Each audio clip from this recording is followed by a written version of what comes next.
How are you? Hope you're fine. This is the Shy Yeti Show. Okay, where you go? Why have I got horns? Oh no. Oh, it's the Shy Life Podcast. Oh, there's gonna be some drama ahead. All I wanted was a pie, and then I hatched out of an egg. Okay, bring the mic over. He's ready to record. Is it metaphorical? Is it deep? Is it deep? Boy, he's not all that shy is right. Blimey, Governor, it's the Shy Life Podcast. Oh my goodness. Hello, Ken. Quack, quack. I damn near having done it. 721. 721. 721.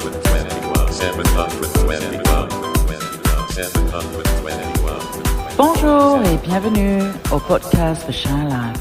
Hello. Hello and welcome to yet another episode of the Shy Life Podcast with me, Paul the Shy Yeti. How are you doing? I'm all right. So what's this episode going to be about? Well, it's kind of about my poetry, sort of, but it's not like a whole show where I'm reading my poetry. There might be one or two, but it's a bit more bizarre than that. I guess everybody out there, you've heard about the ABBA Voyage thing, the live stage show with all of the it's not virtual reality, but it's all very technical. Well, I would not say any more, but let's just say there is some connection between that and what's happening this episode. And no, we're not interviewing ABBA on the show as much as I'd like to. We do have a special guest though, so let's run the theme music, and when we come back I'll tell you a bit more. Well, you'll get to hear the whole story. All right, run that theme music.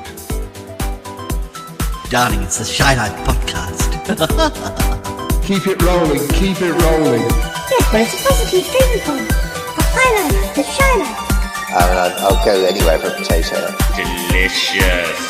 Hello, campers. How are you? Oh, yippee. Go Shy Yeti. Oh, I hope he hasn't found out my secret. Do you think he has? I love the Yeti test. It's my favorite thing. If you thought that was bad, just listen to this. Yeah, I'm strangely drawn to Yeti Uncle John's ankles as well. I could eat my body weight in crisps. Has anyone seen my hot sausage? It's all gooey and meaty. Yum, yum, yum, yum, yum. I don't think I'm ready to speak about it. Here comes the grizzly. Hi there. It's the Shy Life Podcast. I can't wait for it to begin. I like that. Yeah. Marvelous, Paul. Oh dear, I can't believe that old bag is still around. So, what's going on this episode? Well, as I say, it all comes down to a conversation that Cromitty was having with Mateus the other day, when our friend Darth Grizzly, it's the same person, sorry, I don't want to confuse you, but anyway, let's just call him Grizzly, shall we? So yes, it's all about a conversation that Grizzly and Cromitty had when Grizzly was visiting the other day, and it was all about my poems, and Cromitty came up with an idea, and then Yeti Uncle John got involved, and then, well, anyway, let me share you this little conversation. Okay.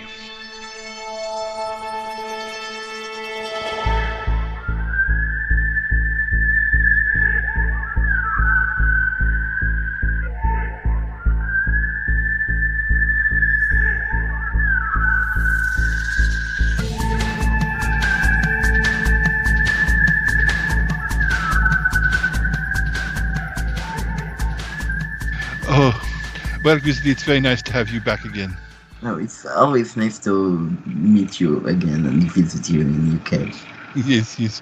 Well, sometimes things are busy, sometimes things are much more chilled, and well, today, hopefully, it's going to be a bit more chilled. Yes. I don't think we'll be. I don't think we'll be seeing anybody else. Maybe Yeti Uncle John, but I know you've said to me a few times about how much you like Paul's poetry. Is that right? Yes, I really likes his poetry. Yes. It's such a shame that he doesn't do his live shows anymore.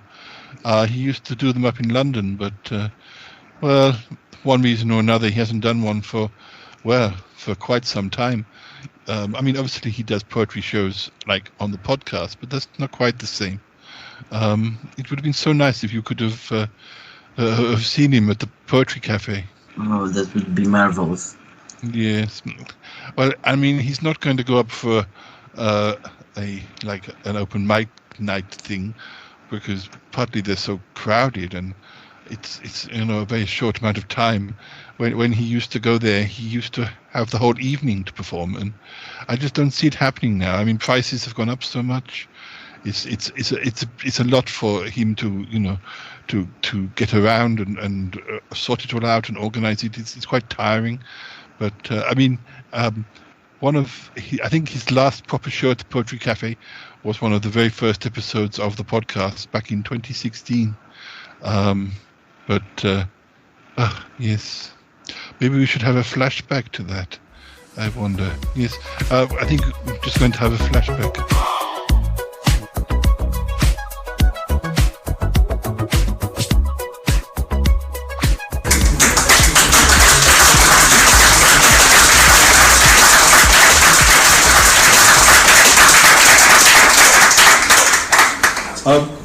This piece is called The True Light. It's one of the first poems I wrote about 12 years ago.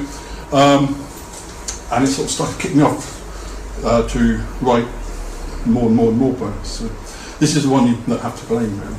It's called The True Light. I promise you sincerely, I promise you tonight, I'm a totally changed person, that I have seen the light. I'm reformed, repaired, inspired, neither trouble nor a strife. I beg of you, my darling, come stabilise my life. Take the shackles off my past, dear. Let me show you the real me. I've stopped flirting with the milkman. Discount yogurt's 50p. I'll never bed the paper boy, neither butcher nor the baker, nor snob the vicar's wife again. For you, I did mistake her. I hadn't got my glasses on. I know that's no excuse. But let's get back together. Let us stop this mild abuse. So, can we be friends who just cuddle? Can we be friends who just kiss? Can we be friends who go further and share a mutual bliss? I've changed, I have. I'll make you see I'm right. I'm a totally changed person, and I've truly seen the light.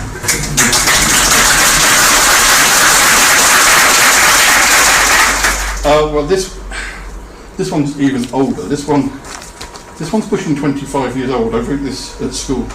Well, I'm quite fond of it. I won't just be reading daft poems. Well, that's not totally true. I'll be reading daft poems of different themes. So, this is about a dinosaur. It's called The Sorry Tale of Fred the Dinosaur.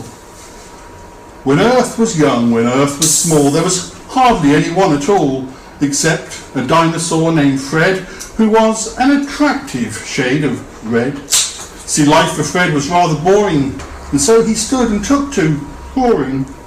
Trouble was still no one heard, except for Jill, a tiny bird. Now Jill would sing all day and night, sung all the songs and got them right. Fred loved Jill dearly, for he knew her, but was hungry, he'd have to stew her. He lay all weak and so defeaten, he looked quite ill and so browbeaten. Jill, said Fred, I'm feeling blue. I really like to eat you. Jill smiled and lit a fag with her lighter. No, you can't, she said, you little blighter. Oh, my dear, said Fred with a sigh. In that case, then, I'm gonna die. Oh, the pain of my empty tummy. Alas, alack, I want me mummy. Oh, well, I'm going now, said Fred. And with that, he fell down dead. Jill smiled, then turned away and winked. So that's how dinosaurs became extinct.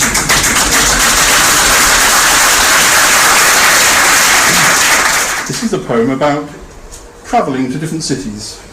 I'm very fond of Italy, and this is about Florence. It's called Oh Florence. Oh Florence. Oh Florence, oh Flo, now's come time to go, but I just cannot bear soon to leave thee. Your cafes, your streets, miscellaneous meats, my love for you never will leave me.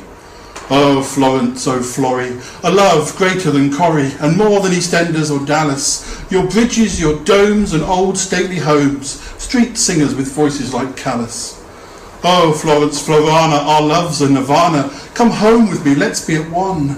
Come live in my flat with Derek, my cat.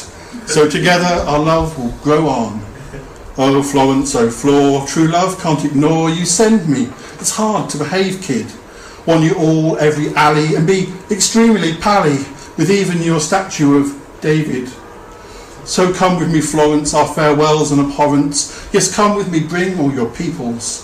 I'll look after you well, keep you clean, fresh of smell, and make passionate love with your steeples. Yes, Florence, dear Flo, now I really must go. I hope you'll soon travel to reach me. I dream of your squares with such beauty, like shares. I'm a novice in love. Come and teach me.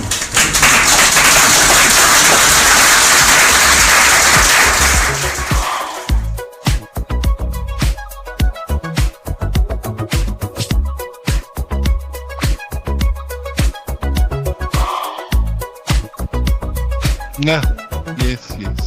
2016. Such a long time ago now.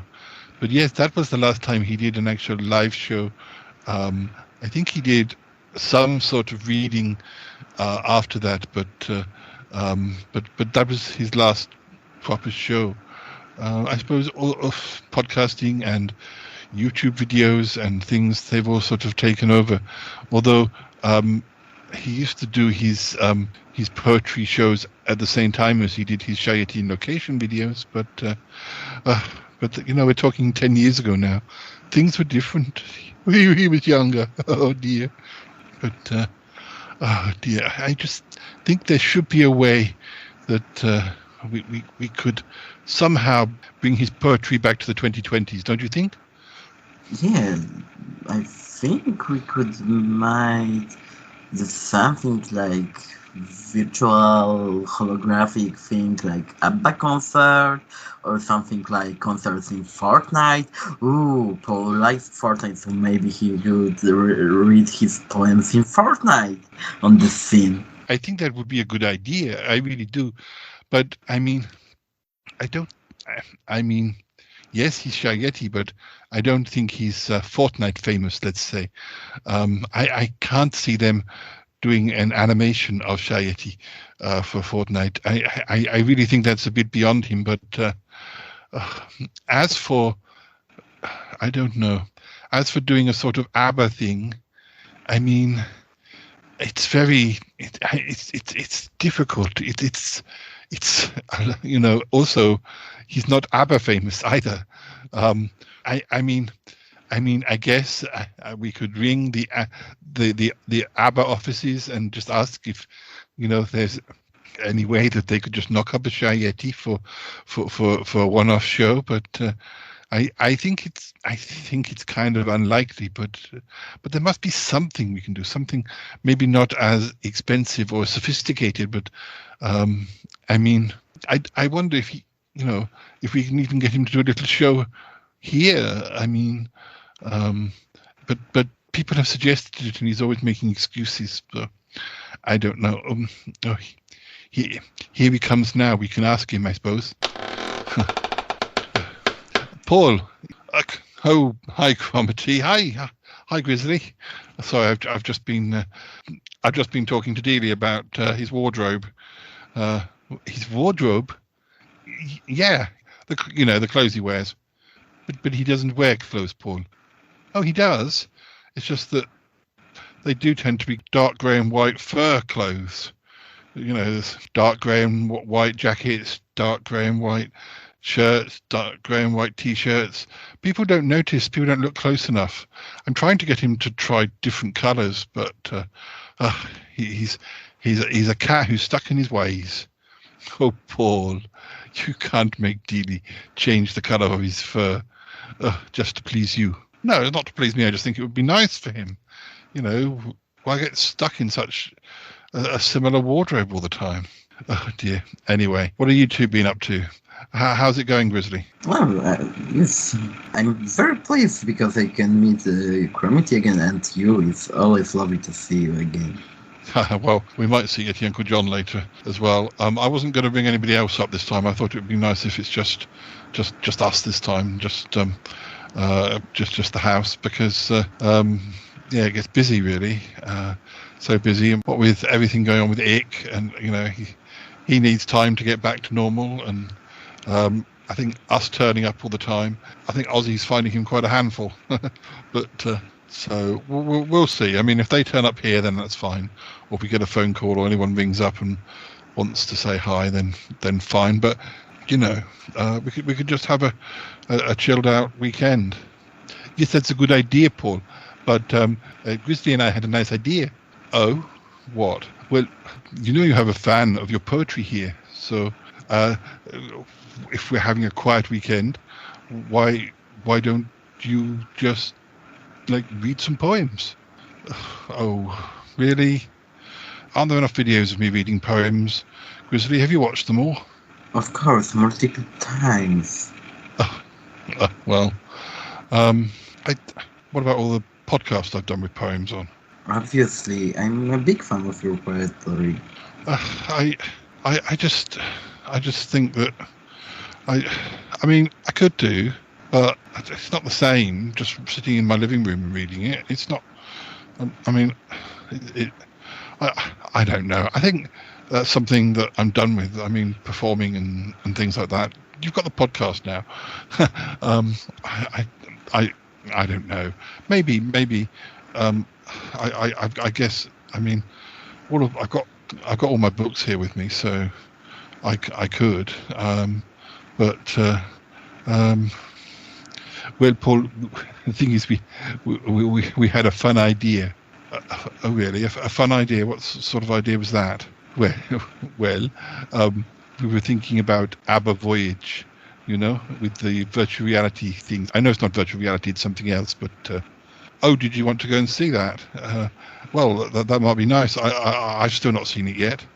No, Paul. We thought it might be possible to get a virtual reality version of you to do your poetry for you. Really? I don't think so. What were you going to ring up Benny and Bjorn and see if they could knock one up for you?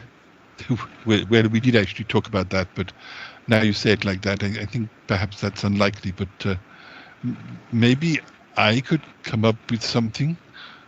What, in the laboratory? Maybe. I mean, perhaps some animation or something. I don't know. I'm sure we could come up with something. Possibly, it would be fun. Well, if you say so. Grizzly, you sure you want to see me read my poetry in some form? The idea of doing a virtual reality version of myself, or some sort of not me version, I guess that appeals a bit more than me just standing on the stage, or me sitting in my living room, which is a bit, standing on the stage is a bit scary these days, and sitting in the living room is just a bit boring. If we could do something that's actually creative, I guess I'd be up for helping with that. I mean, I could work up a little set of some of my poems that I haven't performed much, or something. Something that you could then attach to an animation or whatever you come up with, Cromitty. Yes, Paul. Yes. What do you think about that, Grizzly? How could you help? First, to be clear, Paul, you know how obsessed I'm with Bettina's acting, and I'm the same obsessed with your poetry, so that's huge. So we're gonna figure out it with Cromitty how to make it work. But to be real, I think even living room would be pleasing for me. Well, I don't want you to go home disappointed, but you couldn't disappoint me. Well, thank you, but isn't this something that's going to take months and months to work up, Cromitty? Well, I mean, potentially. I mean, I feel like, I came up with a virtual reality dinosaur for Jay. Did he ever pick that up? No, he did not. But I've been talking to Ozzy. I'm going to, there was a while there after the lab was vandalized, where I I wasn't even sure we were going to be able to access it anymore, but it's all back up and running now. But I think it's just too difficult for Jay to come over here, so I think I'm going to send it over with Ozzy at some point. But we'll see. We'll see. No, not immediately, but eventually, hopefully. Sure. So you're saying perhaps you can use the same sort of technology that you used to make the virtual reality dinosaur to make a virtual reality me? Well, yes, it's possible. Yes, I have an idea, but I need to speak to Yeti Uncle John about it. I'm thinking all sorts of multimedia, actually. Multimedia? I mean, this really does sound like it's going to take months. No, if we work together quickly, then it could be a lot sooner than you think. You see, having done the virtual reality dinosaur, I can use the same technology and I can do it quicker, much quicker. But I think that yes, I think we need to finish with a grand finale. Anyway, I don't think you need to hear all this, Paul. I want some of this to be a surprise, as much as it is to Grizzly. I think what you should do, Paul, is record one or two of your poems, and maybe Grizzly, you can be there just to make sure he performs it well. And I'll speak to Yeti Uncle John, and we'll see what we come up with, and then maybe we'll have a show by the time you go home tomorrow, Grizzly. What do you think about that? Of course. Live poetry. Yay! Well, kind of live poetry. I guess you'll get to hear me reading, but we need to record it so that Comedy can tie it into the animation or whatever it is he's doing. But anyway, listeners, whilst we do that and Comedy does what he's going to do, you should probably listen to something else. And then I'm very much aware that this is some sort of audio-visual delight that listeners, you're only going to be able to witness at this stage on audio. But this isn't all about you. This is about Grizzly, and he wants to see a show. And who knows, we might even better put it all on YouTube at some point. But yeah, I mean, it'll still make for an interesting podcast, I think. You're used to me doing visual things on audio. Yeah, this isn't new. It's not new to you. Anyway, you run along and listen to something else. When we come back, I'll record something, and Grizzly will tell me if I need to improve or re-record things. You're all right doing that, aren't you, Grizzly? Of course. Good, great. Okay, listeners, join us again in a few minutes.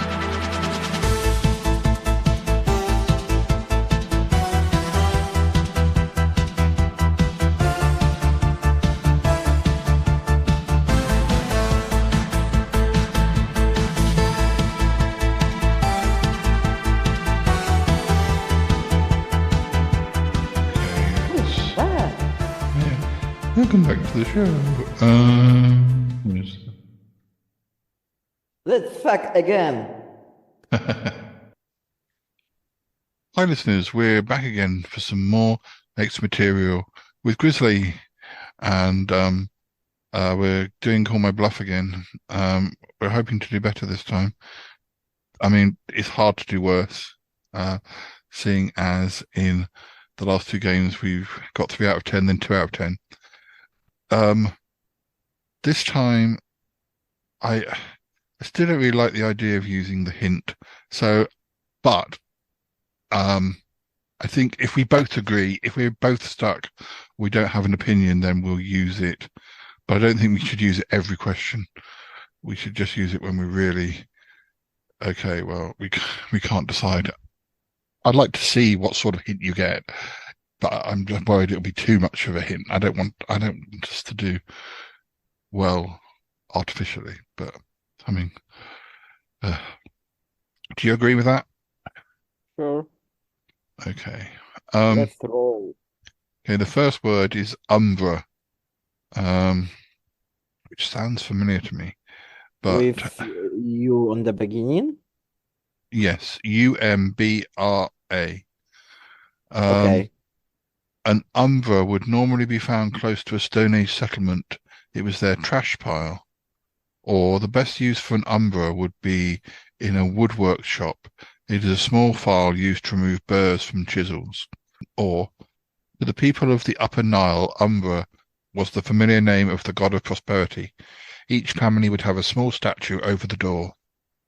Or an umbra is a dark area, especially in the darkest part of a shadow, where all light is cut off. In astronomy, in astronomy, it would be the darkest region of a sunspot.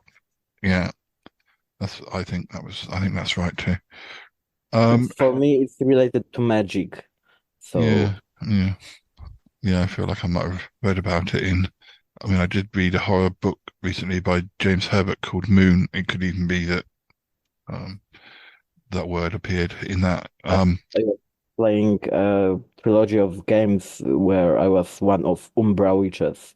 So number 2, senescence. It's either the concentrated musk of mink and other small mammals is referred to as their senescence, or scientists have for years studied senescence, looking for the secrets that will unlock the mysteries of gravitational waves.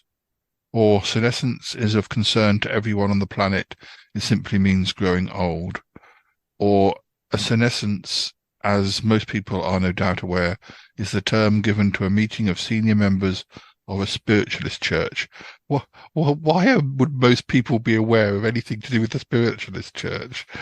I don't think it's that one. I think it might be. I think it's that one. You think it's that one? I feel it's like senescence is like calling a particular group of the people. Well, I thought it was meaning it ring a bell for me. I was kind of quite sure it meant growing older, but I think in this case we can go with the hint. I think we should go for the hint to see if that gives us a bit of a clue. Okay, I'm clicking the hint. Okay, well, it actually takes out 2 of the questions, so I don't really want to use these as often as that. But I can tell you, as we're doing it this time, that it's not your answer, but it could be my answer. So I think it's not the gravitational waves, and it's not the spiritualist church, but it could be the other 2. So I think we'll definitely go for growing old. Yeah. Number 3 is undine. This rings a bell as well. In the Zoroastrian or Zoroastrian religion, an undine is one of the basic tenets, roughly equivalent to the commandment "Thou shalt not kill." Or in mythology, an undine is a water sprite who can. This one. Yeah. I'm thinking that's why I've heard about it. A water sprite who can obtain a soul by marrying a human. Or an undine was a proto-cow, or more simply, an ancestor of today's cow, roughly the size of a large German shepherd. Or an undine is a unit of measurement used by brewers to calculate the amount of sugar needed to raise the alcohol content of the mash. But we'll go for the water sprite. I have sometimes... Yeah, in the anime, it's always water sprite or water goddess or something related to water. So, my knowledge from anime is useful. Yeah, we have done, like before now, like Toppy and I have talked about, maybe at Halloween we talked about, like the top 10 spooky things or whatever, and I think that might have come out from one of those. Yeah, it's usually used as a personification of water element. Yeah. The next one, I'm not going to pronounce this right. It's a cocksag. I don't know how you pronounce it. It's KOKSAGHYZ. So a saggy cock, a cocksaggy is not a real word at all, but an aid memoir used by chemical research scientists to remember the makeup of potassium, seborgum, hydroxylene. That actually sounds possible. For many years, cocksaggy was used by the followers of the Hishmatish tribe of Patagonia as an antidote to spider venom. It is the sap of a climbing vine bearing bright orange berries. That one sounds legit. And it's an Asian dandelion, Tara axicum coxsacum, cultivated by the natives of Kazakhstan as it produces a form of rubber. If you see a sign saying coxsackies during your next visit to Turkmenistan, be prepared to duck. It is a warning that the road ahead is an area of avalanches. I would go with the antidote. Yeah, I'm not sure about any of those, but I don't want to use a hint. Unless we have to. We should only allow ourselves to use one or two hints, so we've used one. Number 5 is mega karyocyte. A mega karyocyte is the largest size a circuit can be, and yet still be considered part of nanotechnology. Or a protein cocktail used by bodybuilders. Mega karyocyte consists mainly of creatine and beta carotene. Or to a marine biologist, a mega karyocyte is the holy grail. It represents the missing link between totally aquatic animals and totally terrestrial animals. Or a megakaryocyte is a bone marrow cell that produces platelets. I feel like I have sort of heard that word, but I have no idea, really. Yeah. The marine life, the missing element, or the nanotechnology. I'm prepared that we could use a hint on this one to cut down, because I'm going to use a hint. 2 of them have been removed. It's either nanotechnology or it's bone marrow that produces platelets. Okay, so let's go with the marine life. No, it's not that one. That one's been removed. Ah, okay. It's either nanotechnology or it's platelets. Okay, let's go with nanotechnology. Okay. Number 6 is a Sitatunga. This does sound. I wonder if I've done this one like 5 years ago or something. Oh, actually, it's not. It's not. Not every word is. Well, I'm not remembering the answers. So, the only person who's probably, if we've done this one before years ago, then probably the only person who'd remember is my friend Owen, who's still back in the early days of the show. Sitatunga. A Sitatunga would be used by the Cherokee people as a place to smoke meat. It is a structure, usually half buried, where they would hang and smoke buffalo meat. Sitatunga was once believed to be the source of life.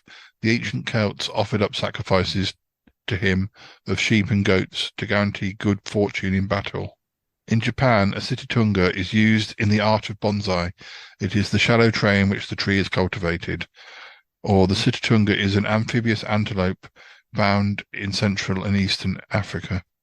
For sure not bonsai, because it doesn't sound Japanese. I think it could Antelope? I think it might be the antelope, because I'm thinking that's why I may even recognize it, because I may have had an antelope question in something I've done. The next one, this is also familiar, is a palimpsest. Palimpsest. Among the tribes of Papua New Guinea, a palimpsest was believed to ward off the evil spirits of enemies killed in battle. Or, in medieval France, the palimpsest was an envoy, usually from the Pope, carrying messages up and down the Seine River. Or, a palimpsest is the name given to the box that was carried on carriages, which was placed by the door, allowing passengers to disembark without having to jump. This saved women especially from looking undignified. Or, if you were to find a manuscript, typically of papyrus, that has been written on more than once, with the earlier writing badly erased and still legible, you would have in your hands a palimpsest. I don't know why, but that last one feels familiar, but I'm not saying the last one or the first one. Yeah, let's go for the last one. I don't know why, but okay. The next one, number 8, is a Dybbuk, Dybbuk. In Jewish mythology, a Dybbuk is a demon controlling the thoughts, words, and deeds of a live body. In the Transylvanian mountains, if one were to be described as a Dybbuk, you would probably provide meat for the whole community. It would mean you were an expert hunter with a crossbow. Or, for many years, a Dybbuk could be found hanging from a tree by the side of the road leading into a village. It is another name for a gibbet. In Teutonic folklore, a Dybbuk would be best described as a cross between a vampire and a werewolf. Now, I think it's either the first or the last, because I feel like it might have turned up in one of my talks about funny creatures. I think I might go. Let's go with vampires. Vampire werewolf thing. Yeah, I was kind of going for that. We might need to know about this just in case one shows up on the show with the yoga vampires. Number 9 is Odalisque. Odalisque. An odalisque in Muslim folklore was the soul of a victim of a violent death, often haunting the person who killed them. Or dating back hundreds of years when the Turkish Sultan kept harems, an odalisque was a female slave or concubine. Or, for anyone interested in botany, an odalisque is quite simply the hybrid offspring of any two separate species of orchid, usually involving the grafting of one type to another. Or, if a teenager today was to be found in possession of an odalisque, nobody would think twice. It refers to a certain type of communication device used by agents during the Second World War. It would now apply to cell phones. I have no idea. I think we're allowed to use one more hint. Yeah. Okay, let's use the hint one last time. Okay. Well, it's not the last two, so it's either the Turkish Sultan with his harems, or it's the soul of a victim of a violent death. I mean, I suppose it's in folklore. I still don't really know. Which one would you go for? Let's go with the ghost. It's a very Shy Life podcast way of doing things. So yes. Yeah. I recognise this word as well, but I think from probably other quizzes. Number 10 is haptic. Simply put, haptic is or related to the sense of touch. Or the best explanation of haptic would be of or related to the ammonia family. It is a type of cleaning agent used in bathrooms. Or, as unlikely as it sounds, any type of small lichen can be described as haptic. Or finally, haptic would generally be seen in a mobile army surgical hospital like MASH. It is an antibiotic. What was the first one? It's like relates to the sense of touch. Yeah, let's go with that, because when you have a controller from PlayStation 5, it has like haptic vibrations, and they are like adjusting to the things that's going on in the game. So it's somehow related to vibrations, so the touch also, I guess. Yeah. Okay, well, we'll come back in a little bit, listeners, and see how well we do. If we do better, it'll probably be because of the hints, but we'll see. Okay, back in a bit.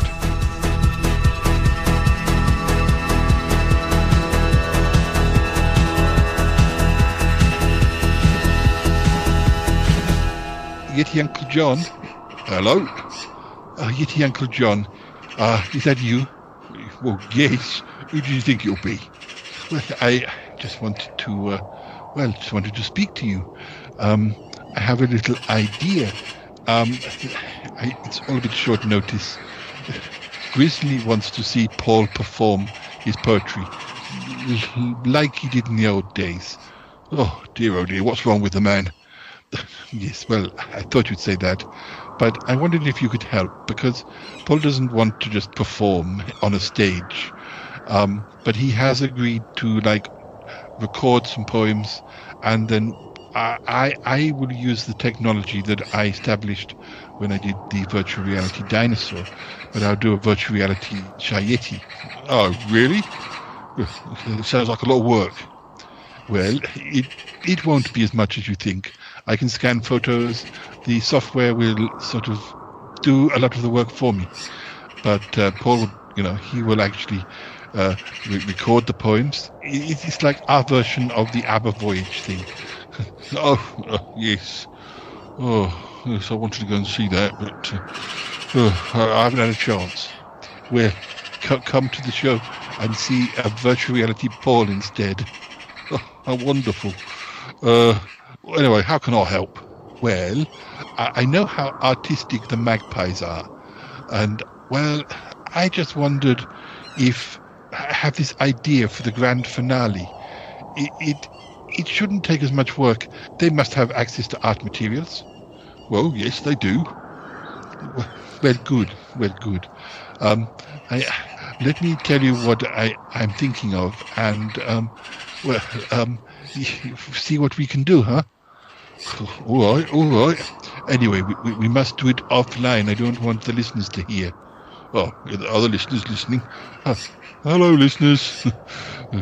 All right. You text me and we'll discuss it. We'll discuss it that way. All right. Okay. What's Paul doing anyway? Paul is recording poems and Grizzly's helping. Oh, all right. Oh, much against my better judgment. I can't believe I'm helping out with a poetry show. Oh dear. Particularly a Shy Yeti poetry show. Oh, Yeti Uncle John.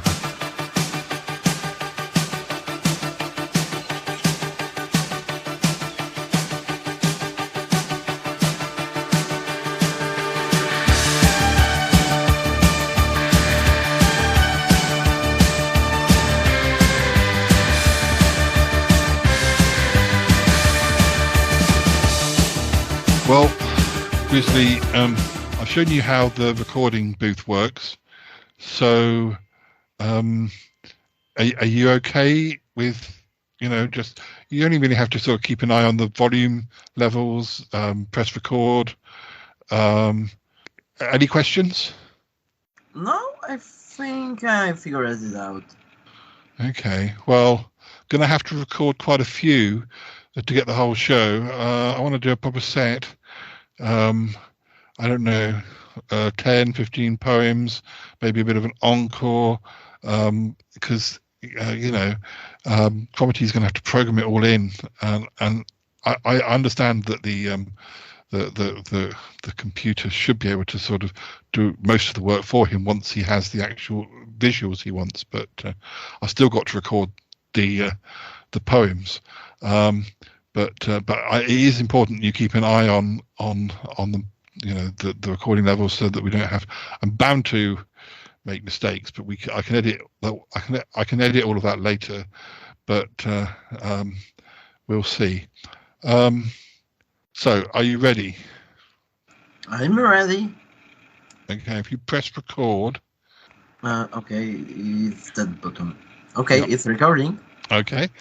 Well, I thought I'd do this one. Definitely haven't read this one very much. It's called Augustus the Trusty Guidance Pig. It's one that I was inspired to write when I visited Venice. There's a lot of graffiti and artwork on walls. I'm sure a lot of them have deeper meaning than I ever realized. But there was a pig that I saw that was graffiti on a wall in Venice. And I think because I was in Venice, and I often feel like when I'm wandering around, you're busy getting lost, you find yourself, you get lost again. I think I just married the two ideas. I just married the two ideas about getting lost and there being a pig that was sort of like guiding you. It's a typically silly, shitey idea, but here we go. Augustus the trusty guidance pig, he is quite the tourist dream. No matter quite how lost you get, he makes things closer than they seem. He is a navigatory expert. He's got your future neatly mapped. His oink is really kind of cheeky, yet seems it never gets him slapped. Raised on Ordnance Survey maps, each day he studies a selection. He keeps an atlas in his bed, it's why he's got such good direction. Augustus, the trusty guidance pig, he is the saviour of the lost, of all those who took a wrong turn, all those who simply never flossed. He is a fine and learned scholar. He will ensure your path is laid, that you will know which way to go when no directions are displayed. He's always off on some adventure. He's not the tired nor lazy sort. In the dark can find his way around the tube with just a snort. Augustus the trusty guidance pig, he is the hero of the hour. He has the training of a tour guide. The city streets are in his power. He is a champion of the needy. He'll set you on your merry way. In the detail, he's unbeatable, an aid for when you've gone astray. Always first to find the way out of the longest, hardest maze. He always knows which way to turn. Augustus, you we duly praise.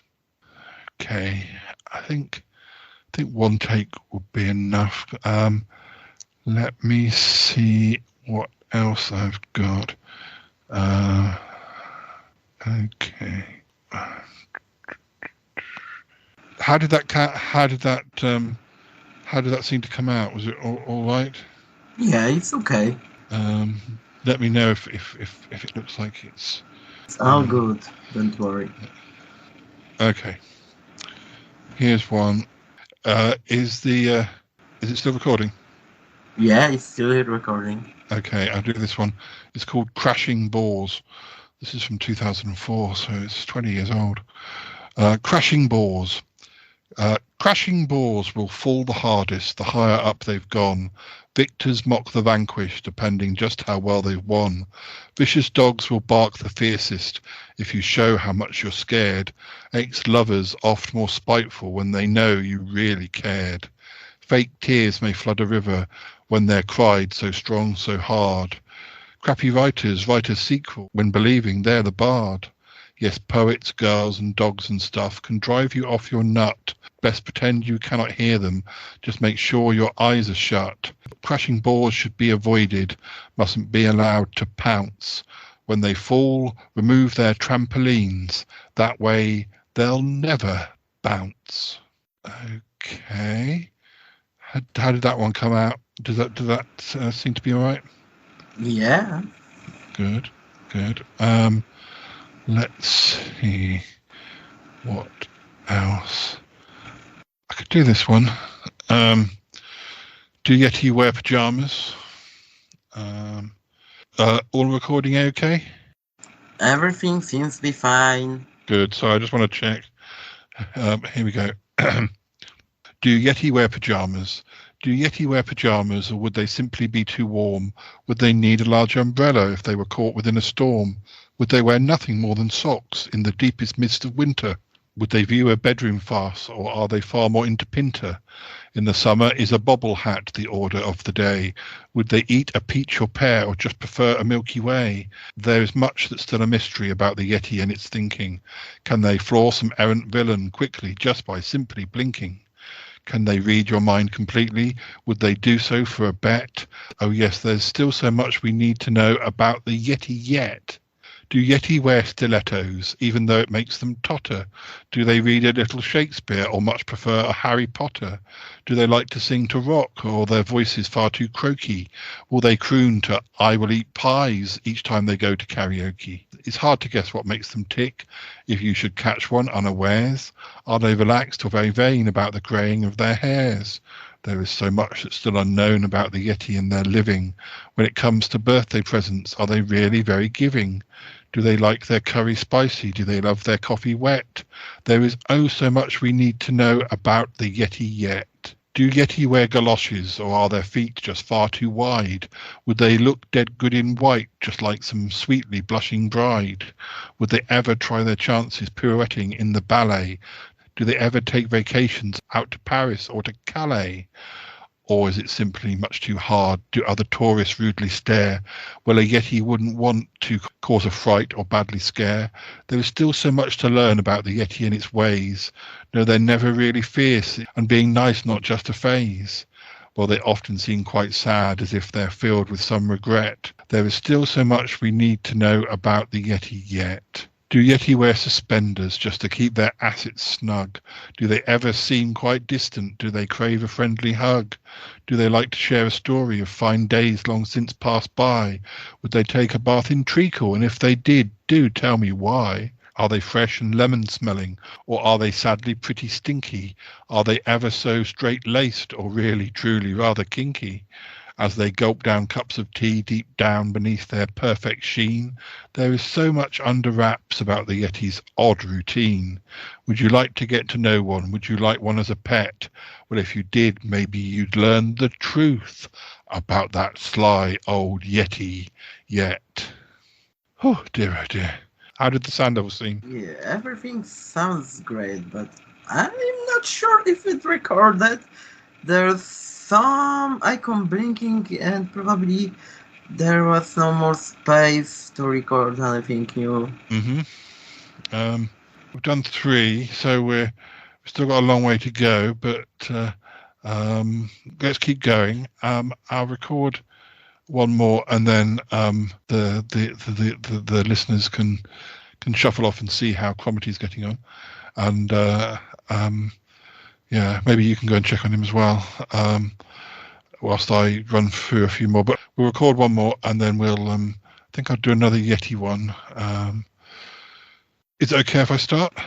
Yes, please. Okay. This one's called The Yeti of Muswell Hill. There once was a Yeti up on old Muswell Hill who would peep in through windows and sunbathe on the sill. Still, folk weren't too bothered. He was a beast of few words, but it only took a quick growl just to scare off the birds. He was the very best scarecrow that a plant could desire, the very best babysitter that a young mother could hire. Yes, the very best waiter who could ever deliver. In all of North London, a furry, fleet-footed thriller. Down in old Hampstead Woods, watching blooms in the spring. Down the road at the palace with his cat on a string. If you ever did see him on the town on the prowl, he more often than not wore a large bathroom towel and a pink pair of slippers and a chic beret from Gap. But he'd always say hi, yes, and then raise his cap. He would go buy some milk or a nice currant bun, go and sit on the hill and just lie in the sun. Yes, it's the weirdest of stories I'm sure you have heard. For his lunch he'd eat kippers, serve his tea lightly stirred. What a life he did lead. He'd just sit and he'd paint, maybe chase a few squirrels, plant a seed and just wait. He would sweep up the leaves, turn them into a scarf, meet his friends for a pint, maybe only drink half. He would keep his fur clean, take a bath in a pond. If you sent him a note, he would always respond. Always lent out a paw to those in dire need. What a gent, without doubt, a fine beastie in tweed. Oh, there once was a Yeti who lived high on the hill. He made his home in my shed, now he's living there still. He'll always pop in for cake or a cup of Earl Grey, for he is one of the family. Yes, and long may he stay. Oh. Okay, listeners, if you can hear me, I'm going to send you off again to see how Cromity's getting on, and maybe if there's time for something else for you to listen to. And yeah, well, actually, why don't we do that first? I'll take a little break. And Grizzly, if you go down to join Cromity, just see how he's doing, and let him know how we've been doing up here. And then when you come back up here, we'll record some more, and we'll see, you know, how far advanced we are with the whole technology thing. Does that sound okay? Yeah, if you insist. Great. Okay, listeners, so you listen to something now, and then next thing you'll hear is probably Grizzly and Cromity down in the lab. So, and I'll just keep going through choosing some more poems. Okay, right. Oh yeah, I quite like that one. I don't know, it's a bit long. I wonder. Yeah, we'll see.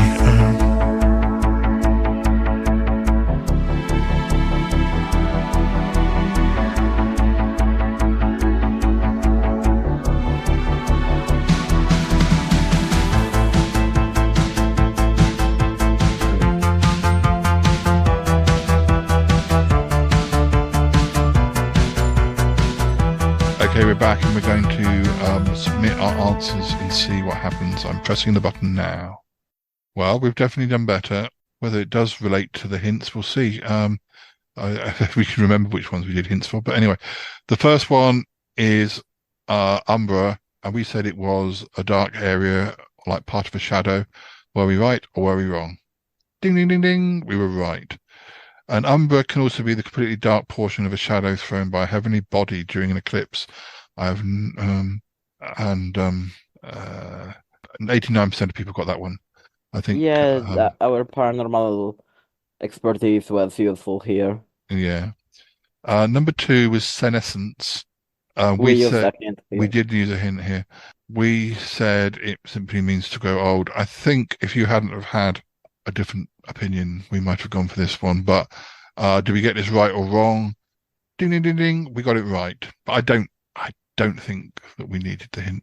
But it was only fair. We were arguing here, so we both had different opinions, so it was only fair to try and see. Yeah, but we both were choosing the group of people, so yeah. 72% of people got this right. Undine. This was the water sprite. Were we right or were we wrong? Ding, ding, ding, ding, ding. We were right. It says in some instances the undine must produce a baby with a human before it gains a soul. 57% people got that right. We The ne- couldn't get that one wrong. No. I would burn on stake and should give up my anime maniac license. The next one, number 4, was the cocksaggy one. We said it was Patatonia spider venom and orange berries. We weren't particularly sure about any of those ones. We didn't do a hint though for that one, did we? No. Were we right or were we wrong? No, we were wrong. It was actually the Asian dandelion that produces a form of rubber. Apparently it comes from the roots. Only 41% of people got that one, so that's quite a common one to get wrong. The next one was the megakaryocyte. Now I think we used the hint for that one, didn't we? We used, yeah. Yeah. We said it was a circuit. Were we right or were we wrong? No, we got that wrong, even with only 2. No. Even with 50%. It was the bone marrow cell. Apparently it's also known as the megalokaryocyte, which I might have. Yeah, I think I did sort of know the word, but not the meaning. 66% of people got that right. The next word was Sititunga. We said it was an amphibious antelope found in eastern Africa. Were we right or were we wrong? Ding, ding, ding, ding, ding. We were right. One of those antelope questions had to be right. So, yeah. The scientific name was Tregolophus becky. Does that mean they need glasses? They have developed hooves adapted to stop them sinking in the soft mud of the swamps they live on. I wonder how they've done that. I wonder how they've done that. I wonder how you stop yourself sinking. That'd be interesting. Number 7 is palimpsest. Now, I think I said it was the manuscript where some of it's been rubbed out and it's been replaced. Yeah. Were we right or were we wrong? Ding, ding, ding, ding, ding. We were right, and I think I must have seen that somewhere else at some point in some other game. The Egyptians were great believers in recycling. 57% of people got it right. But I don't think I said only 48 people got the Sititunga right. So, okay, number 8 is the Dybbuk. We said it was a cross between a vampire and a werewolf. Well, we would, wouldn't we? Were we right or were we wrong? No, it wasn't. But it was the demon. So we didn't use a hint for that one. No, but we thought it was a supernatural being and we just chose the wrong one. We like vampires and werewolves more. Well, I don't know. We like demons. Sorry, Reginald. Not evil ones, but anyway. It could also refer to the soul of a dead person doing the same thing. Yeah, because it was controlling the thoughts and words and deeds. It's a demon that controlled the words and thoughts and deeds of a live body. So it could be a dead person, the soul of a dead person doing the same thing. 63% of people got that right. So yeah, 63% of people said that was right. The penultimate question was the odalisque. The one? Yeah, 63% of people. Odalisque. The odalisque. We said it was the soul of a victim of a violent death, often haunting the person who killed them. We used a hint, I think, with this one, and so we were down to a choice of 2. So did we get it right? No. See, hints don't seem to work for us. But out of the 3 hints we used, 2 of them we still got wrong. So the correct answer was the Turkish Sultan's harems. To be fair, neither of us are that well qualified when it comes to female slaves or concubines. So it's not necessarily, our area of not really our area of expertise. Yeah. It says, I'm sure Allied agents during World War II would love to have had cell phone technology back then. As for the orchid offspring, I'm no expert. I just pretend to be one. Yeah, I did kind of wonder if it was to do with orchids, but it wasn't. Anyway, I would have got that wrong. Anyway, we had that one removed. 62% of people got that right. So at the moment, I think we've got 5 out of 10, but we've got one more question to go. Haptic. We said it was related to the sense of touch. But were we right or were we wrong? Ding, ding, ding, ding. We were right. And that was because you knew about computer game things. Yeah. I don't know if it still exists or not, but there was a toilet cleaner called Harpic. Yes, there was. Yeah, so... being nerdy pays off. Yeah. So we got 6 out of 10 in that quiz. Yay! The average score for that quiz was 6 out of 10, so we were absolutely average. Hooray! For being average. If that was a quiz in my work, then below 8, you failing. Yeah. I'm not sure if there are any more call my bluff quizzes to come, but I'm sure we'll find more trivia things for Grizzly and I to do another time. But for now, that's it, and we'll go back to whatever we were doing elsewhere. All right, thank you, Grizzly. Thank you. Bye for now.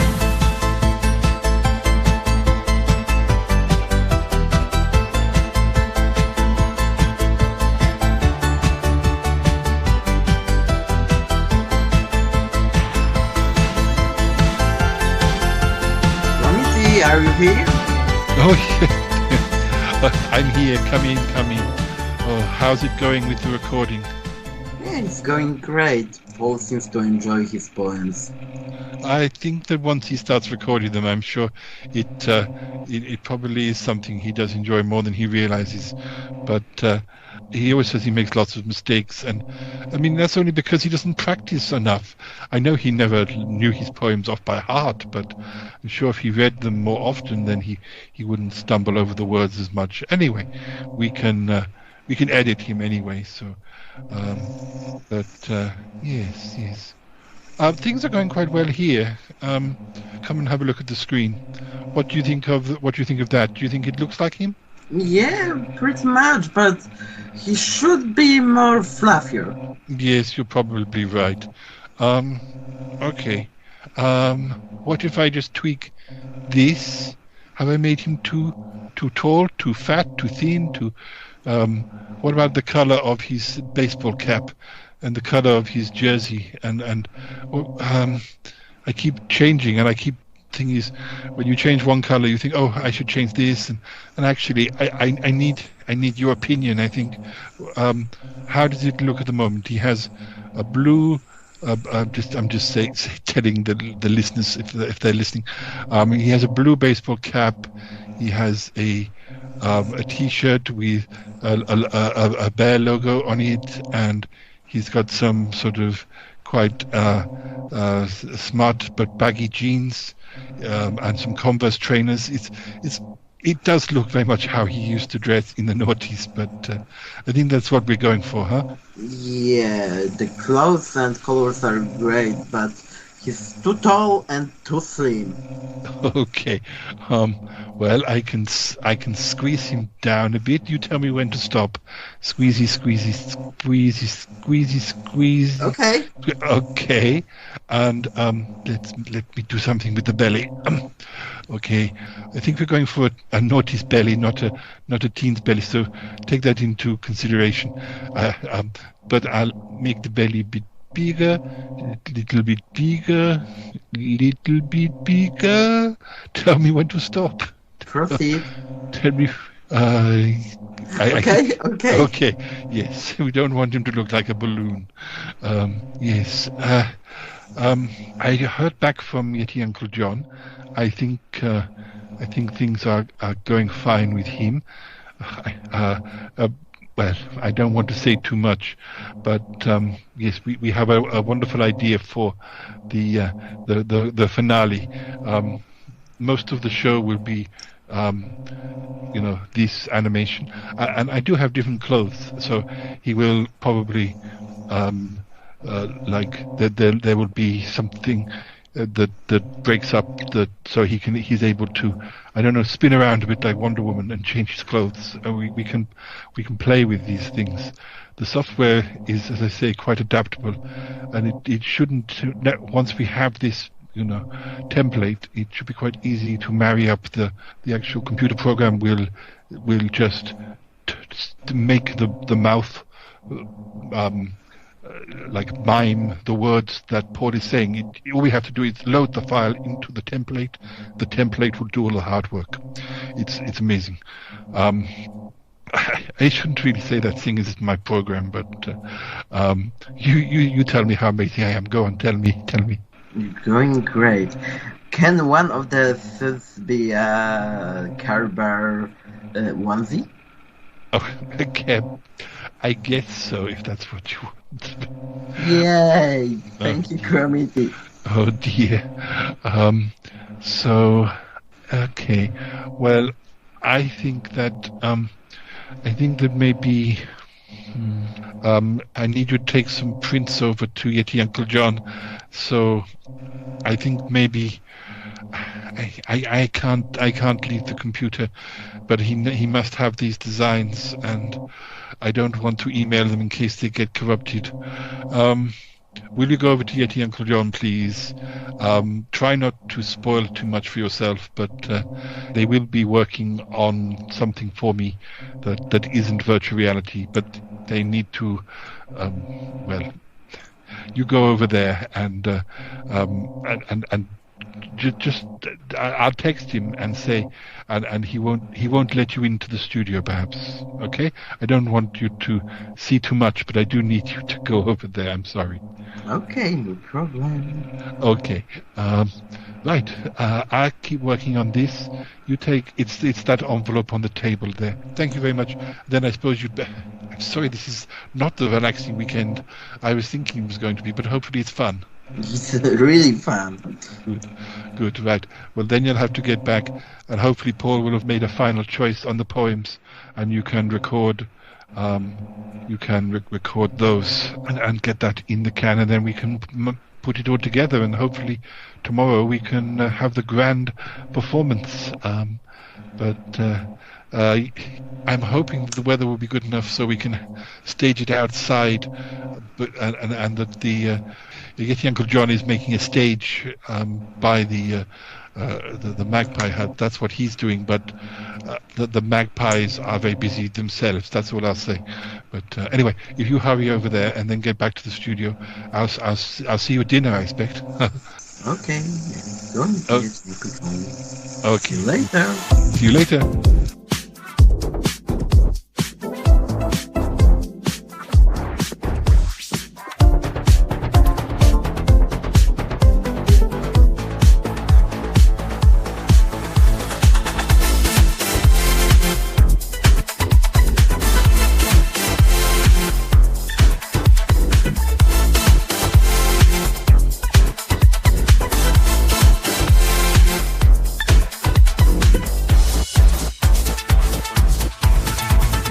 Meanwhile, back in the studio, Yeti is rehearsing a number of new poems.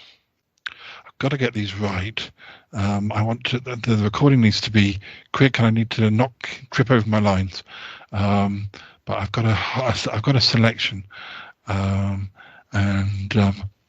just practice. I just practice them. This one, okay. The unaffordable fjord. He bought a fjord he couldn't afford. His wife, she nearly had kittens. Do step aboard, my lovely fjord, but it's cold, so I suggest you wear mittens. His wife wasn't pleased. I might well freeze. I won't step upon something that icy. He made plaintive pleas down on bended knees. She said, well, I shall go, but it's going to be pricey. He bought a fjord he couldn't afford. Well, his wife's frozen looks made him shiver. My darling Maud, this almighty fjord will be good for your heart and your liver. His wife gave a scowl, and as he passed her a towel, as she sat on the ice oh so chilly. Well, she gave a loud howl like some that's a difficult word. Why did I put that word? Like some rambunctious owl, but soon grew accustomed and then felt quite silly. Yes, he bought a fjord he couldn't afford, but in the end this alone saved his marriage. This is true and no fraud. Yes, he would pilot that fjord, and his wife would ride it like a queen in her very own carriage. Let's see what else I can find. There's too many. This is the trouble. Like so many that I haven't read for a long time. I just want it to be a really good set for Grizzly, and I must admit it's going to be quite exciting seeing it all on the screen like this. Can't believe it's all coming together so quickly. Oh dear. Looking back through my blog at all the shows I did, I forget how many there were. Dear. Let's see. Okay, I'll choose these ones, and then as soon as Grizzly gets back, we can record some more. I might do this one. Yes. This is always fun.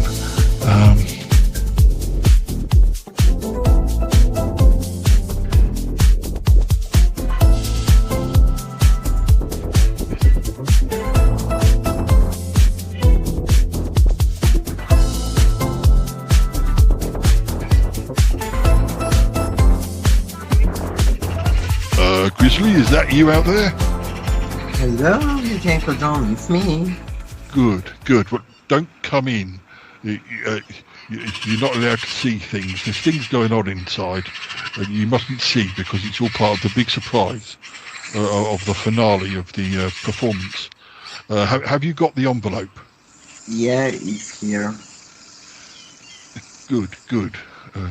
Well, what do you think of the screen? It's a bit... I think I knocked it up quite well.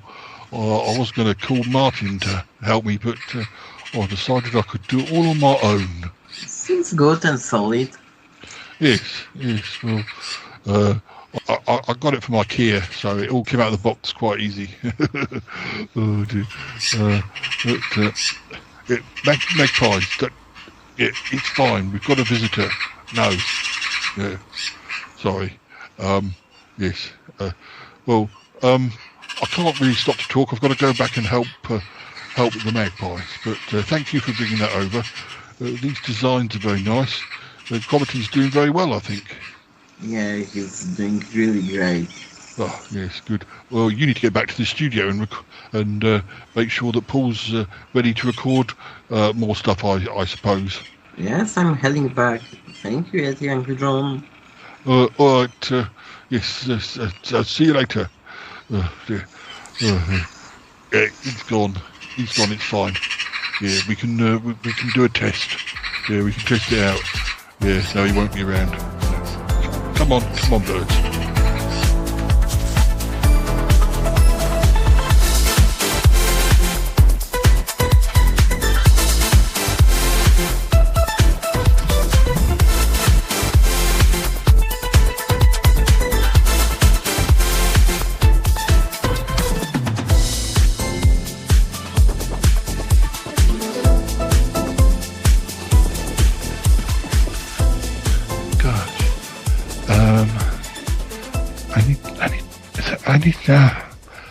I need to do some work on this blog because some of the links don't work anymore. It's annoying.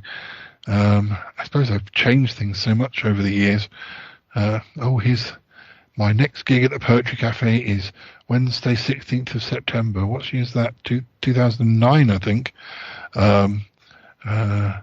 Is that before John Smallshaw joined me as my guest? I can't remember. I was reading poems from Caveman Logic, which was my book at the time. And I wonder if there's anything from that collection that I could do that one. I didn't. Yes, I wonder if. Of course, around this time I wrote the book, The Shy Life. That of course is where I got the name of the podcast. Dear. And then ready for the book launch on Friday the 6th of November 2009. Gosh, it's like nearly 15 years ago. I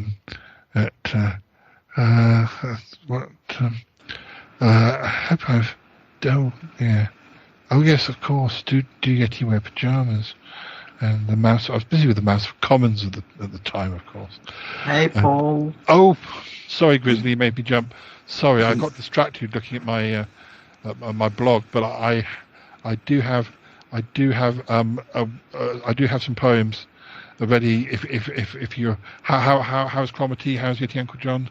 Yeah, things seems going really great. Oh, good. I'm ready to read all the rest of the poems. If you're back behind the recording desk. Sure. Okay. This one's called Colin the Custard Eating Spider.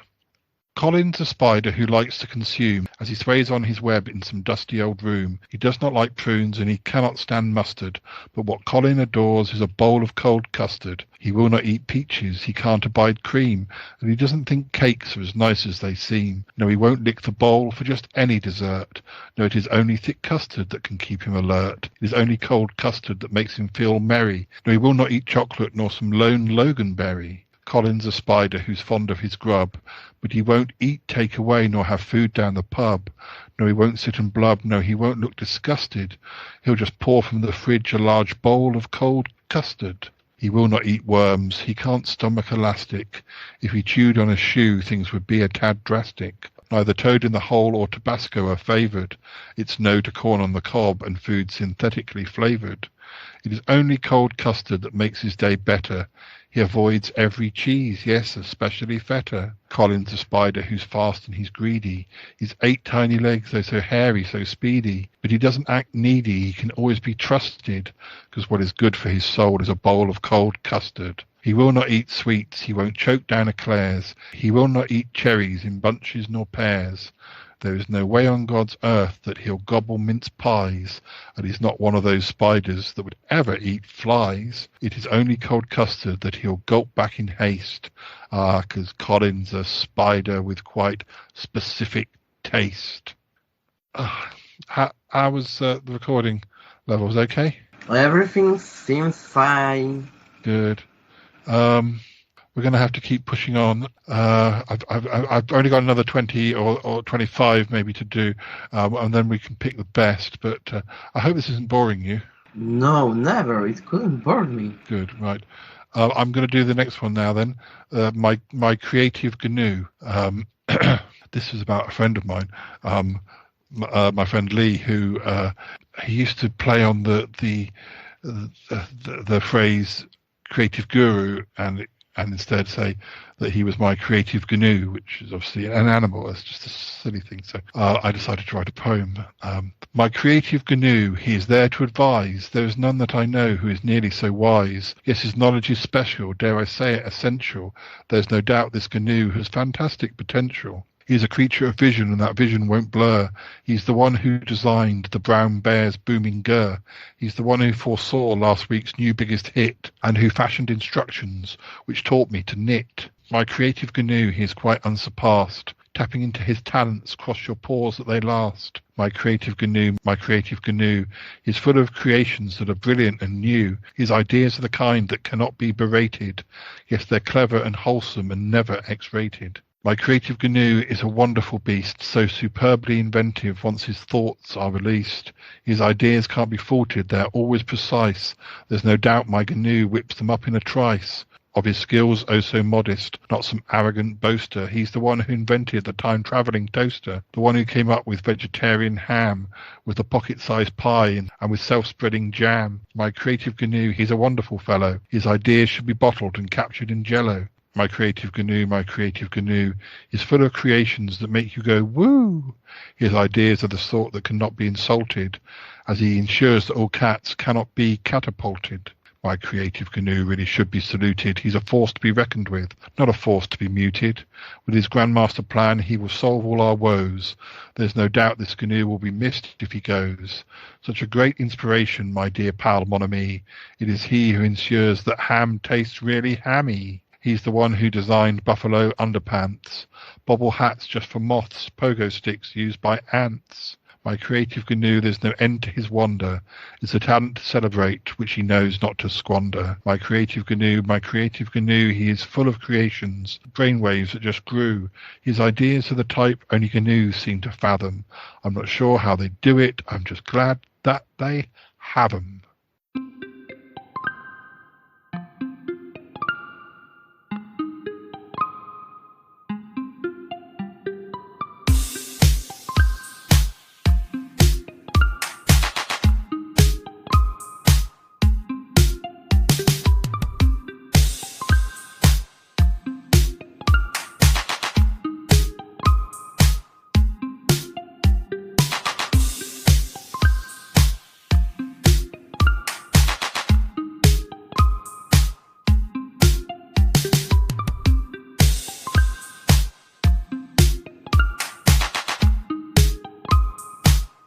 Well, listeners, it's dinner time.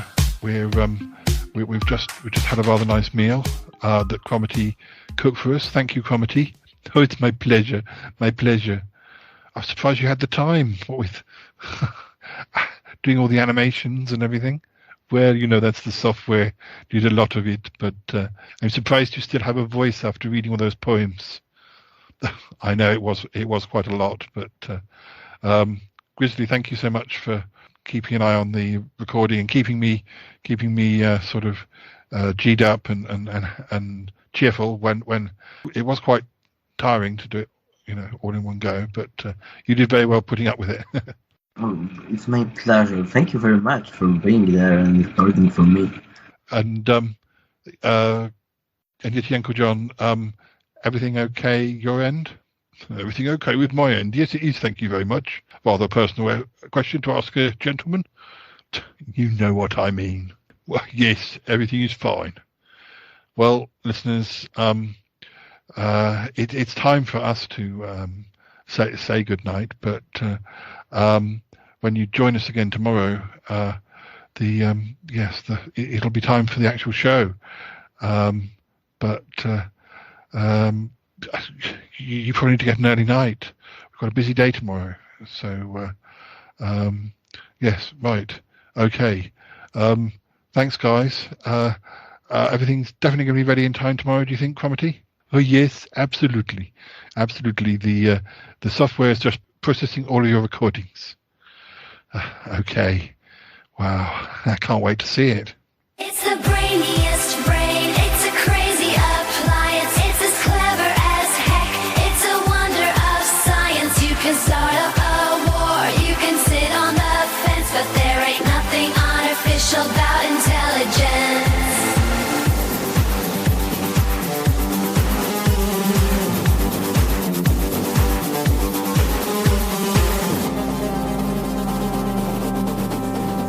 Artificial intelligence is taking us over. It is up there in Scotland. It is down there in Dover. It gets all answers right. Yes, it wishes to quizzes. It makes itself known any way that it chooses. It has taken control, and it's just us that loses. It's the brainiest brain. It's a crazy appliance. It's as clever as heck. It's a wonder of science. But there ain't nothing artificial about intelligence. Nothing artificial. There ain't nothing artificial. It's the brainiest brain. It's a crazy appliance. It's as clever as heck. It's a wonder of science. You can start up a war. You can sit on the fence, but there ain't nothing artificial about intelligence.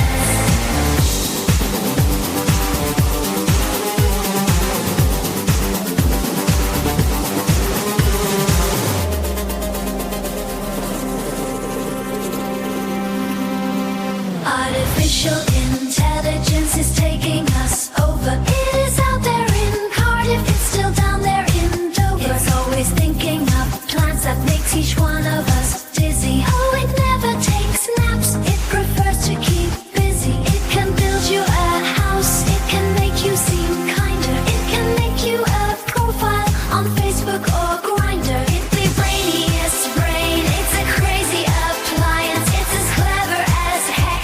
It's a wonder of science. You can start up a war. You can sit on the fence, but there ain't nothing artificial about intelligence.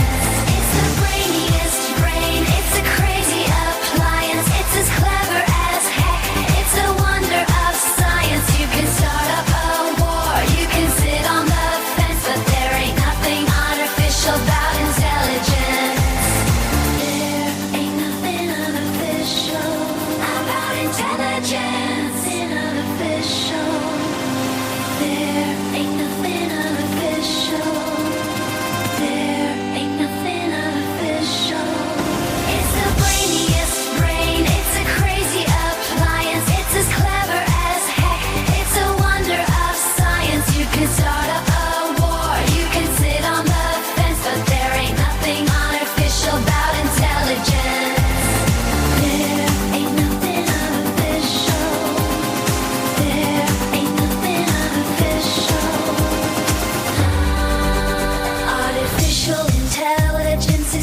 Wow, Grizzly, I can't believe how well it's all come out.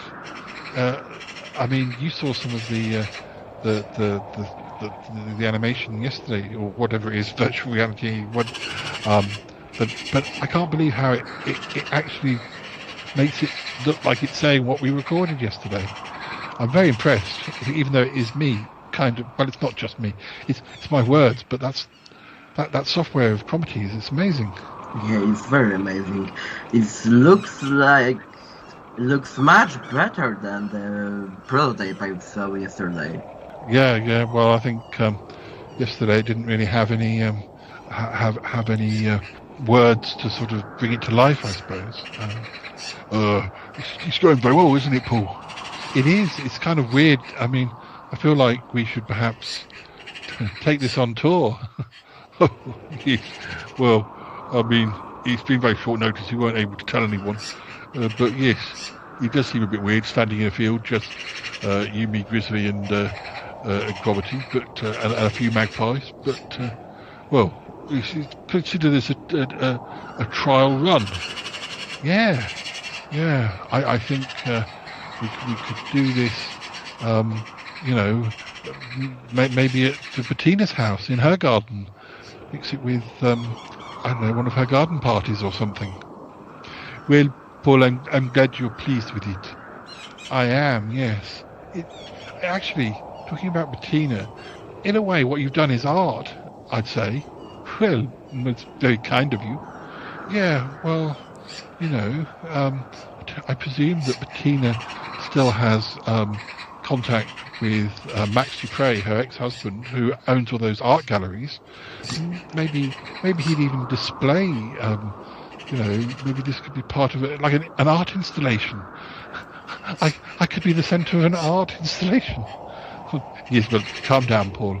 I mean, I guess we could speak to Bettina about it. We'll see. But anyway, are you ready to see the last part of the show? Yeah, sure. Okay, are we ready? Okay. So this is the last bit of the animation, and then the grand finale. All right. Yes, I'm very keen to see it. This is exciting, isn't it, Grizzly?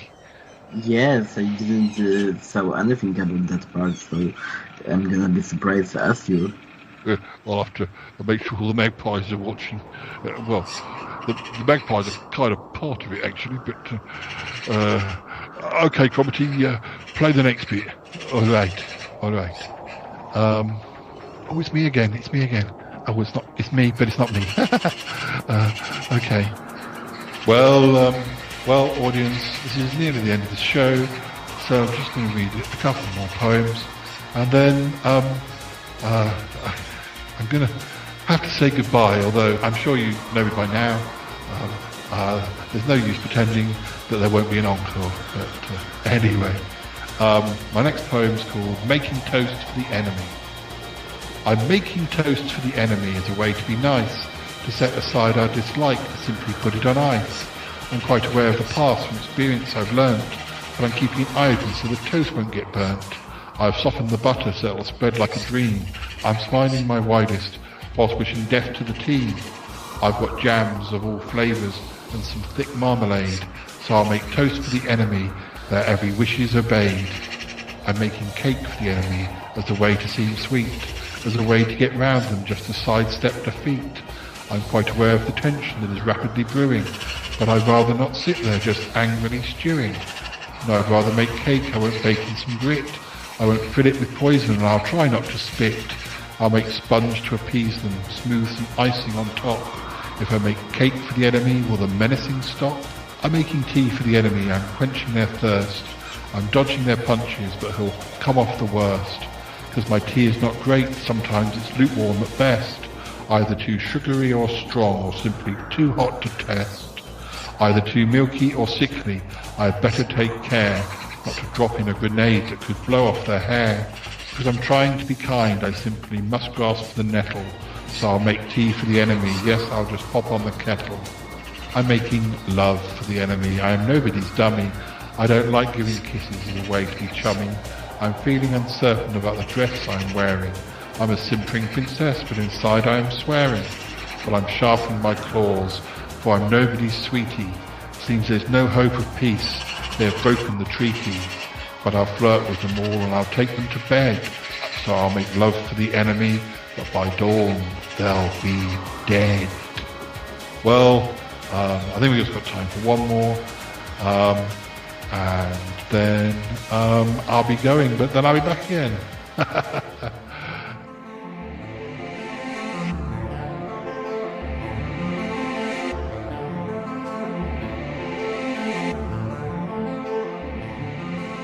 Well, listeners, despite what my alter ego was saying, it is time for us to go. I'm hoping that this has been quite a good little experiment, and the show went really well. That there was an encore, and well, we'll come back in a moment and we'll discuss it. But it was unbelievable. But I don't like to big myself up. But as I was saying, this is all thanks to Cromity's hard work, using the technology for the virtual reality dinosaur, and also what Yeti Uncle John and the Magpies put together. And obviously Grizzly helped a great deal, and I couldn't have done the recording without him. But anyway, that is all we've got time for. We'll be back again soon, and we'll be back to tell you about the encore in just a moment. But yes, goodbye for now, and thanks for listening.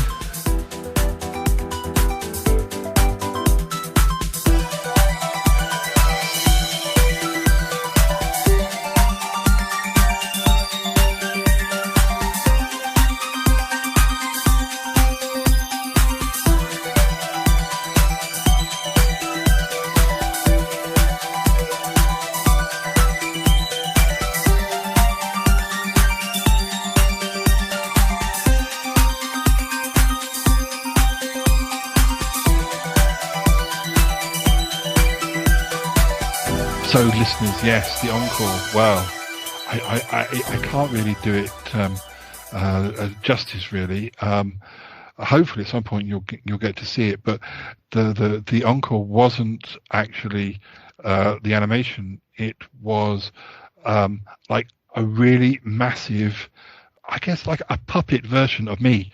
Like, it was as tall as a house, and it was like a puppet, like an old style puppet on a string, but the magpies were working it, so my voice was coming out of its mouth like with the animation, but suddenly I was like moving around like off the sort of palette that the virtual reality version of me had been performing on. It really worked well. Yeti Uncle John did. I mean, he says it was all the magpies doing, but Yeti Uncle John, he does have some talents. But anyway, we'll be back in a minute to find out what Grizzly thought about it. And this is the last poem that was performed when the puppet version of me emerged. Have a listen to this. If poems were pies. If poems were pies, I'd read a lot of verse. I'd consume a lot of rhyming, keep a poem in my purse. I'd read a poem every morning and 12 more to just be sure. I'd have a poem for 11sies, those kind of words I would endure. If poems they were gatto, at my heartstrings they would pull. If poems they were pies, then I'd eat a whole bookshop full. If poems were pies, I'd queue hours for a sonnet. I'd immerse myself in elegies, then I'd sprinkle time upon it. I'd make a lovely suet pudding, maybe invite the local priest. Then I'd celebrate great literature and have a really splendid feast. Give me Plath, her darker moments, I guess I'd happily fly through. If poems they were pies, then I'd even grow to love haiku. If poems were pies, I would cover them in sauce. I'd drown them all in gravy, I would tap them out in morse. I would read so many poems until they took me in a hearse. For me poetry is pastry, to me pies some sacred verse. A holy book to be consulted, a blessed text that must be lauded. If poems they were pies, then they were baked to be applauded. If poems were pies, I'd keep coming back for more. I'd devour every ditty with an insatiable awe. I'd have a poem served with custard, baked so crispy by the sun. For it were poems made me porky, oats that made me weigh a ton. give me limericks for dinner just to make sure I'll survive. Yet if pies were also poems, I'd be the most well-read man alive. So, Grizzly, what did you think? I know you liked the animation. I surely didn't expect the giant puppet of you, but Yes. that was amazing. It was so big, it was so tall, it was bigger than my flat.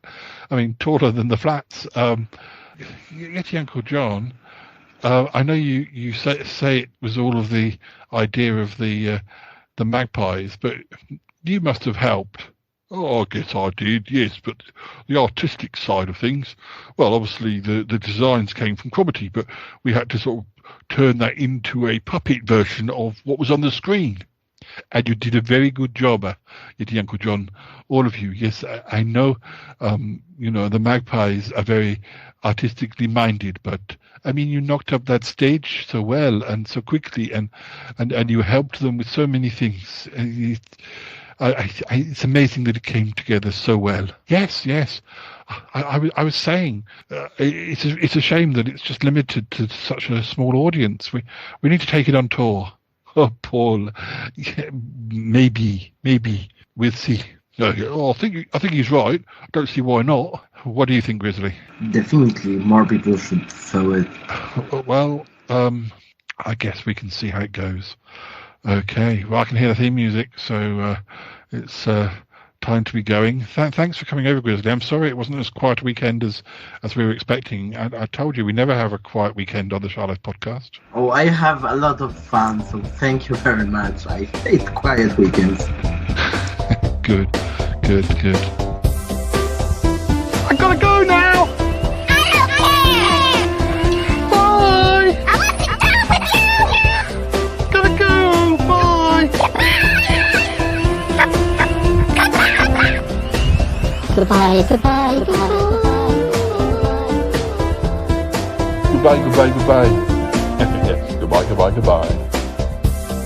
Wow.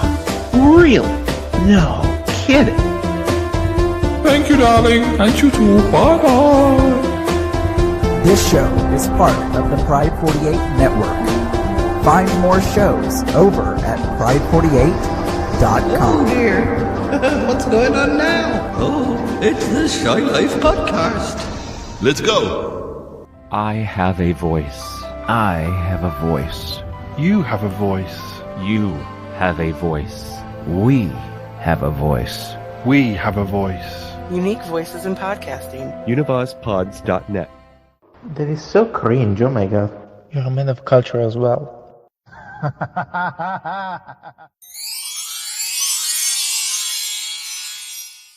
So you had a lovely weekend, have you, Grizzly? Oh, that was one of the best weekends. I never bored with guys. Oh, well, I'm so glad. I've heard so much about it. Yes, it definitely gives me an idea. But let's see how it goes. Anyway, yes, I've mentioned it a bit to Paul, but see what he says. It just needs him to agree, I think. Anyway, I better let you go. But it's so good to catch up with you, darling. Oh, it's always a pleasure to meet you, but yeah. All right, darling. 1 million kisses, 1,000,001 kisses. Mwah. Wow. I can't believe it. Did she tell you what she said to me, Grizzly, about taking the show on tour? No, she didn't, but it's super great idea. I'm happy for you. Well, she sort of, it's the same idea that we were talking about the other day, that she thinks that Max Dupre would be interested, but it's a matter of getting in contact with him because she hasn't seen him for over a year, but they're on good terms these days. But he's got all these galleries. She thinks it could be sort of, because generally people, unless you're very famous, people don't necessarily go and see a poetry show at a big venue, but people do like to go to art exhibitions and see experimental art, and so she thinks it would be a good idea to try and get him on board, particularly as it's an artistic sort of, well, with the virtual reality. And I mean, it's amazing how it's all come together. I didn't really take on board that Cromity's virtual reality work was so sophisticated, because I haven't really seen what the virtual reality dinosaur looked like, yeah, so I guess it's just a matter of her trying to get in touch with Max. But well, I hope you'll come back if it does end up at. Well, I hope you'll come back anyway. But I hope you'll come to see it at the gallery if it gets put on at one of the galleries. That would be amazing. Yeah, but only if you're gonna go with me. Of course I will. Yes, of course. Paul, did Bettina speak to you? Yes, she spoke to me. Well, she said she's going to try and contact Max. Yes. She's not sure where he is, so it may take a while. She'll contact his office though, and I'm sure we'll be able to track him down. And I can't believe people are so enthusiastic about the virtual reality Yeti. Yeah, for so long it's been the virtual reality dinosaur. I can't believe that I could be a piece of modern art. Oh, Paul, you always were a piece of modern art. So kind. Oh, well, I think it's time to say goodbye. Yes. Guys, what about if you do a virtual reality Yeti Uncle John? Do you think that would get even more people coming to see it? Oh, Yeti Uncle John, I don't know about that. Oh, charming. What do you think, Grizzly? Well, if that would be a virtual reality taxi ride, then maybe. Yeah, well, all right then. I guess it'll have to be a virtual reality Shy Yeti. I guess it will. Oh well, we'll see. It may never happen. Well, we'll try and make it happen, Paul. We'll try and make it happen. Okay, well, we should say goodbye. Goodbye, listeners. Yeah, goodbye. Say goodbye, Grizzly. Bye-bye. Goodbye, listeners. Goodbye. I like his little poems. He's not all that shy is right. Sheesh. You know what I wonder? What in the world size shoe do you think the Shy Yeti wears? I don't know. I just wonder. That Paul is a great guy. No. Paul's a great guy. Sometimes his poems confuse me. Spirit Diary, magical tournament in my school already started, and we are already after our first round. It wasn't so easy as I thought, because I was super tired when we started fighting, because in the last week, every night I had a nightmare when I was in a hotel hallway, running through the hallway till I reached room 750, where I could hear really awful and horrifying screaming. I was trying to open the doors, but I was unable to open them. So every night, room 750 was in my dream. I don't know what it means, but I think it might be related to someone in the podcast. Let's get back to my fight. Me, Luffy, and Melody were fighting with a team that had an Earth Magician, which were pretty problematic for me because I'm a Thunder Magician, and, well, Earth counters thunder, so it was pretty Big problem for me. Luckily, Melody's wind counters the earth magic. So I asked Lucy and Melody to fight with that one guy that used the earth magic, and I had to solo fight with his two companions that were users of teleporting magic and fire magic.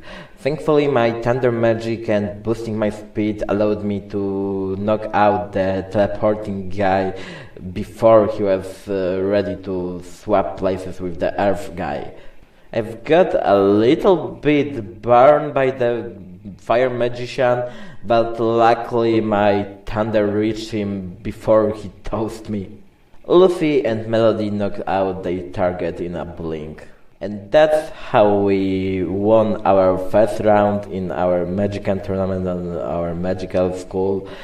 I hope the second round will be as easy as was that, but I think it might be a little bit harder. Scarlet Count out. 721, 721,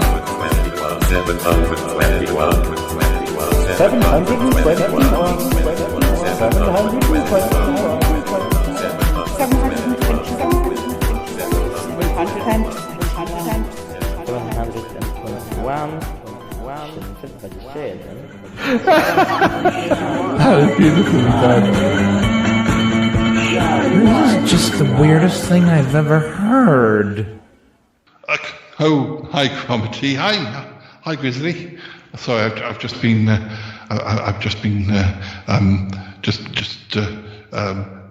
have I been doing? I've just been, no, I don't know what I've been doing. Let me think what I've been doing. Yeah, it doesn't happen very much. Et voilà.